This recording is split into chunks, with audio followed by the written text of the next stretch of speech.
Hey all, it's Mr. Anderson here. I just recently am visiting a city that got struck by a natural disaster. Now, I'm helping them rebuild, and in the process, we've gotten 2 houses so far. But there's a problem with that. The town is a little concerned that they aren't rebuilding right.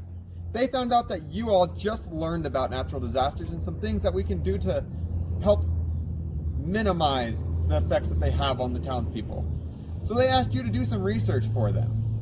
They'd like to know what kind of alert systems they should have in place just in case another natural disaster strikes, which they have here quite often. They'd also like to know what tools and materials they need to make that alert system happen. Is it just wood or is it something more high tech?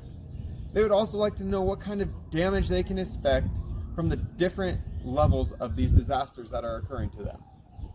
They would also like you to draw up a mock building. Now the sky's the limit here. They want something that won't be destroyed again by this natural disaster, so when it comes in the next month, 2 months, a year, they'll be safe and don't need to rebuild the city again. And last but not least, they don't even know why these things occur. So they're asking you to give some research to them, saying why this happens and what they can do and what warning signs they can look for. After you get all that research, they have another thing to request of you.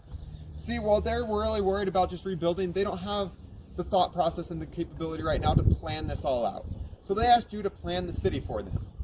We have the topography here that we'll send over to you. The topography is what kind of terrain the land is on. So we'll send you all those numbers and details, that way you can plan the city out right. They want the following buildings in their city. They want a police station, a firehouse, a gas station, a hospital. They want an elementary, middle school, and high school, that way their children can get an education like you. They also want 10 houses for people to live in, 3 small businesses, and 2 hotels. Now this is just a start, but it's a good place to grow from. When you're planning out the city, don't forget to give the reasonings and details as to why you place the buildings in the locations that you do. They don't just want to go all over willy-nilly.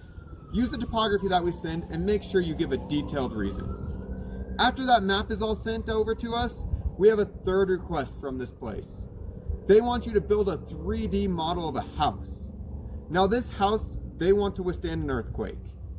Because they get hit with so many things here, they need everything covered. So when you send over that 3D model, make sure you test it first. That way we can see if your model is actually going to work when it comes down to it.